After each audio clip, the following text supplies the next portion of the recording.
मैं यहाँ पे आया हूँ, उन्होंने मुझे कबूल किया। ये बहुत ही एक शानदार इदारा है जहाँ की इंसानियत की खिदमत की जा रही है और अक्रॉस द बोर्ड की जा रही है। बच्चों से मिला, उनके वालिदैन से मिला, उनके घर वालों से मिला, अच्छा लगा। एवो बॉल जो हॉस्पिटल के लोग हैं, बहुत अच्छा इंतज़ाम है। इसकी जो बेशरी है, जो इसकी मैनेजमेंट है, बहुत ही टेक्नोलॉजी के साथ एडवांस तरीके से इन्होंने इसको ठीक किया है।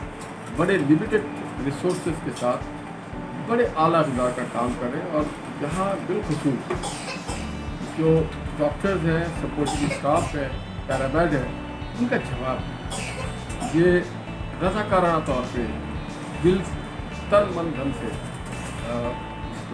मैंने जो इंसानियत है उसकी खिदमत कर रहे हैं और मुझे इसने बहुत ही मुतासिर किया और खराज तहसीन के हकदार हैं ये लोग।